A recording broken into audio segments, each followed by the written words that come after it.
Buen día, mi nombre es Ana María Ávila. El día de hoy estaré exponiendo sobre la historia del arte latinoamericano desde el descubrimiento en 1492. Estas son las preguntas que seleccioné para desarrollar más a fondo. El encuentro de dos mundos. ¿Qué papel jugó el arte mesoamericano y andino como forma de expresión de poder antes de la llegada de los europeos?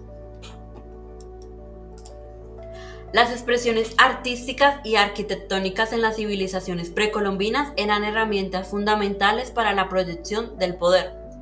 La construcción de grandes centros ceremoniales, la elaboración de objetos suntuarios y la planificación de metrópolis enteras constituían manifestaciones tangibles de la autoridad política, la legitimidad religiosa y la capacidad de organizar vastas poblacionales.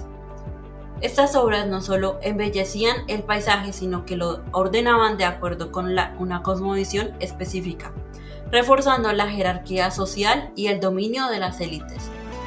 En Mesoamérica, la arquitectura monumental y el arte actuaron como el escenario y el lenguaje del poder político y divino, fusionando el gobierno terrenal con el orden cósmico.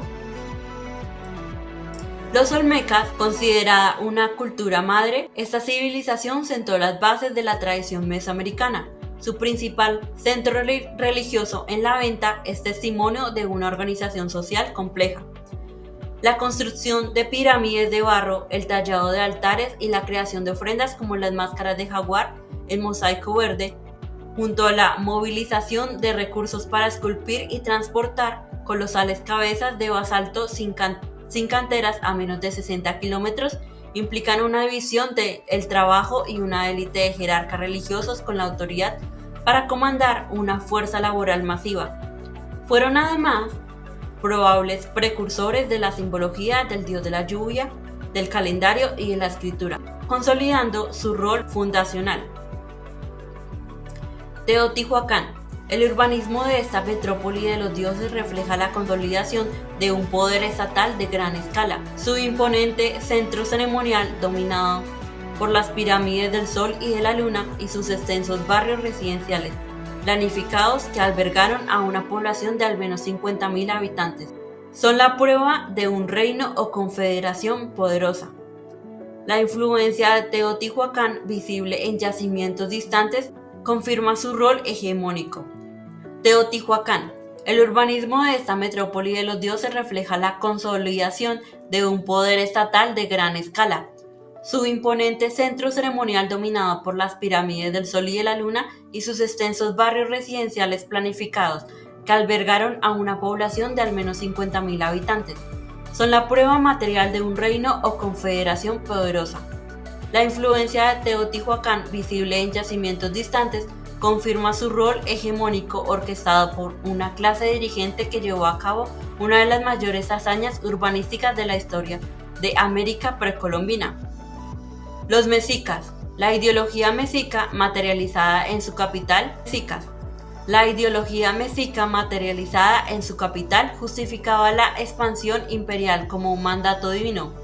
Su dios tribal, Huitzilopochtli, les había prometido transformar a su pueblo de oprimidos en poderosos nobles que recibirían tributos de todas las naciones. Esta misión cósmica, como el pueblo del sol, encargados de mantener la vida de la era presente a través de la sangre, legitimaba la guerra y el sacrificio humano. Los templos y el arte monumental no solo dominaban el paisaje, sino que reforzaban su destino, manifestando Los templos y el arte monumental no solo dominaban el paisaje, sino que reforzaban su destino manifiesto y la imposición de tributos sobre los pueblos conquistados. En contraste con el monumentalismo o pétreo de Mesoamérica, las expresiones de poder en las sociedades andinas y del Circuncaribe se manifestaron a través de mecanismos distintos, aunque igualmente eficaces, basados en el control de bienes preciosos y la organización de la energía humana. Élites del Circuncaribe, los líderes de los pueblos como los muiscas, taironas y zenúes, proyectaban su autoridad a través del control y de la exhibición de objetos de lujo, esmeraldas, finos tejidos y delicadas piezas de oro y Tumbaga no eran meros adornos, sino símbolos cargados de significado que expresaban la conexión del líder con lo sagrado, lo lejano y lo sobrenatural. El dominio sobre recursos escasos y valiosos distribuidos a través de redes de intercambio de élite era un pilar fundamental de su poder. El Estado Inca en el Imperio Incaico, la principal forma de arte con fines políticos fue la textil. Las telas de cumbi de calidad excepcional tenían usos políticos, rituales y militares, y su producción y distribución eran controladas por el Estado. La autoridad del Inca como el Hijo del Sol no se basaba en el tributo en especie, pues como aclaran las fuentes, nadie debía lo cultivado en sus propias sementeras o almacenados en sus propias despensas, sino en la organización de la energía humana a escala imperial. A través de la mita, el Estado movilizaba a la población para realizar trabajos en proyectos desde la construcción de la monumental arquitectura de Cusco hasta el cultivo de las tierras del Inca. Esta capacidad de comandar la fuerza de trabajo representaba la máxima expresión de poder. Así, mientras el poder de Mesoamérica se petrificaba en la monumentalidad o de la piedra, la conquista y la imposición cultural. ¿Cómo se transformó la arquitectura en las ciudades coloniales tras la conquista? La transformación arquitectónica en las ciudades coloniales tras la conquista se caracterizó principalmente por la imposición de un diseño urbano español, centralizado y reticular, de cuadrícula, el cual reemplazó o se superpuso a las estructuras prehispánicas, utilizando métodos y modelos desarrollados previamente en la península ibérica de las Antillas. El primer modelo para las futuras ciudades coloniales continentales surgió en el Caribe, especialmente en La Española, actual República Dominicana y Haití. Santo Domingo como prototipo, el verdadero fundador de La Española, Fray Nicolás de Obando, puso los cimientos de la colonia. Cuando la primera ciudad fue destruida por un ciclón, se construyó un nuevo asentamiento llamado Santo Domingo. Esta nueva ciudad se convirtió en la primera auténtica ciudad del Nuevo Mundo español y sirvió como el prototipo para los asentamientos posteriores. El plano de parrillas de hierro o cuadrícula con la intersección de calles siguió modelos ya adaptados en Europa, como el campamento de los Reyes Católicos en Santa Fe, Granada, realizando así el viaje transatlántico. Las ciudades se basaban en el modelo español con una plaza central que era el foco, con la iglesia principal a un lado y el ayuntamiento al otro. Este modelo de ciudad planificada se aplicó rápidamente a los nuevos centros de poder en el continente americano, aunque con variantes estratégicas. Hernán Cortés, actuando como un constructor, decidió erigir la nueva capital de la Ciudad de México en el mismo sitio que las ruinas de Tenochtitlan. Esta decisión preservó un elemento importante de continuidad entre el gobierno azteca y el español. En el Perú, la capital inca de Cusco se consideró demasiado alta en las montañas y muy alejada de la costa para ser una capital funcional para el Perú español, que instintivamente se orientaba hacia el mar. Por lo tanto, Francisco Pizarro fundó la nueva capital, Lima, en la costa en 1535. Este cambio debilitó el control español sobre las tierras altas andinas. La arquitectura también fue un instrumento clave en la consolidación del dominio político y espiritual. Las nuevas ciudades se trazaron siempre que fuera posible,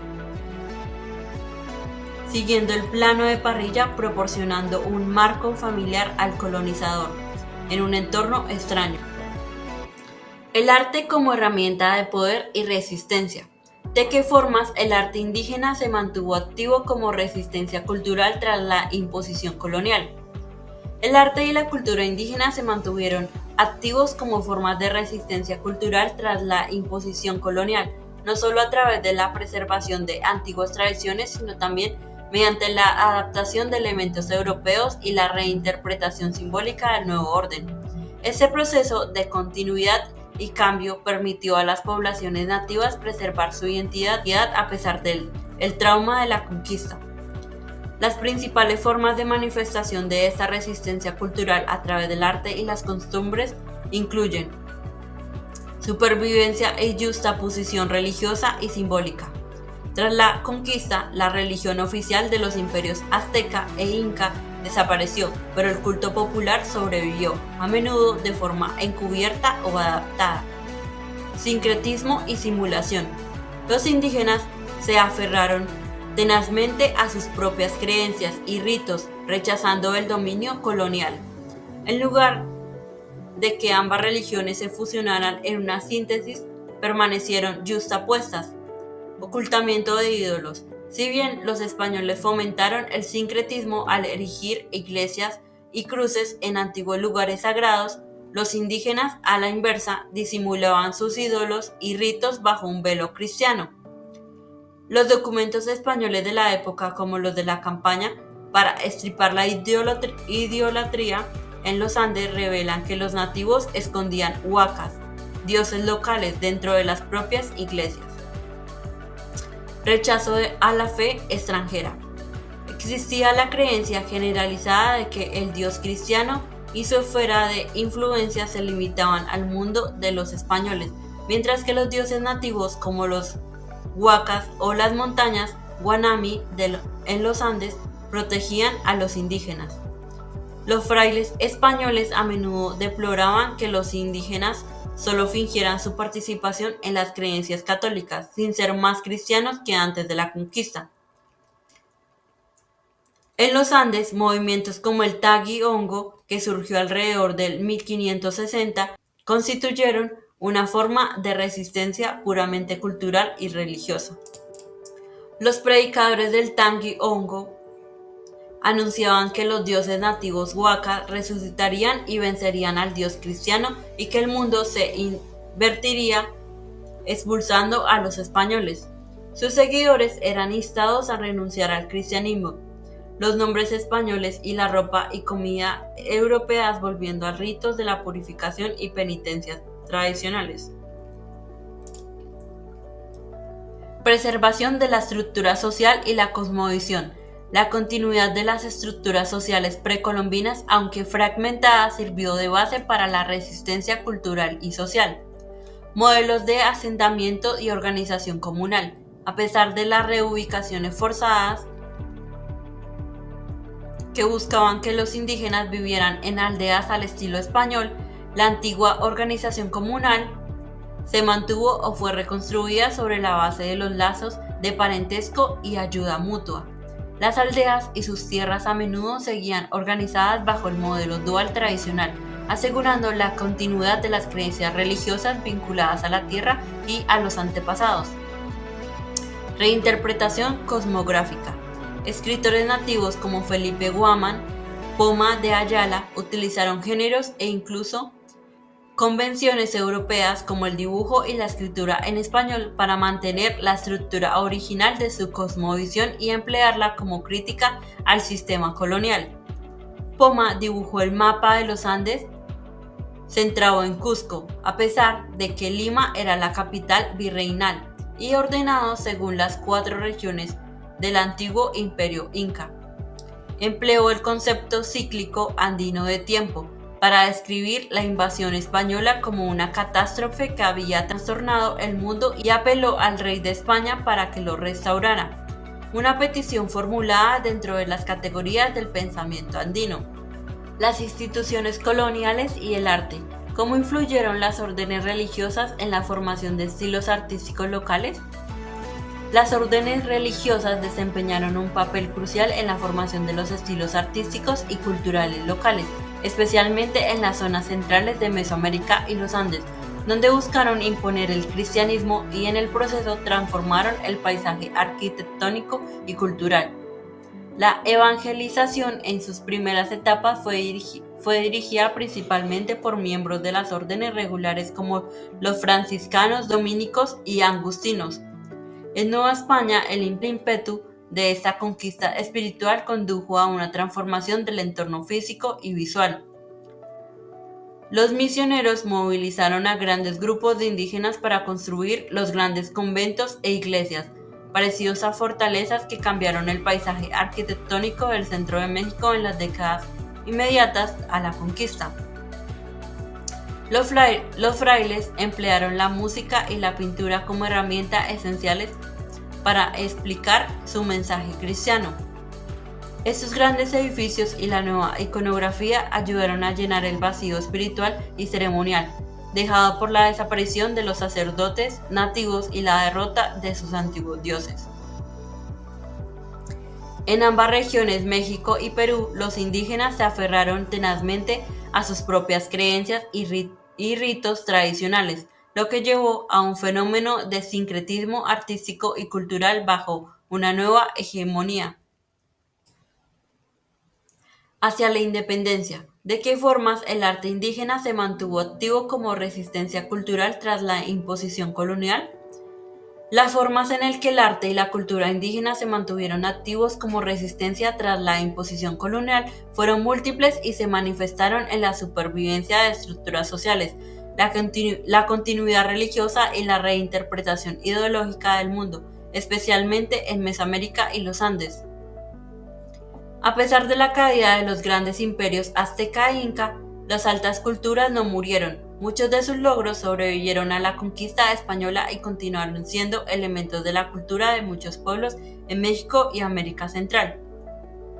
El legado clásico persistió en el urbanismo, donde las ciudades se planificaban con núcleos jerárquicos, templos y palacios rodeados de espacios abiertos, escuelas comunales y mercados. El sistema de organización comunal se mantuvo o fue reconstruido basándose en lazos de parentesco y ayuda mutua. La fuerte influencia del periodo clásico se mantuvo en el arte y en las creencias fundamentales, lo que sugiere un origen común para muchos mitos, ritos y dioses del postclásico, que influyeron en la evolución cultural posterior. La gran masa de la población nativa continuó hablando las lenguas nativas y por lo general vistiendo ropa tradicional, aunque en ocasiones incorporaban un sombrero español.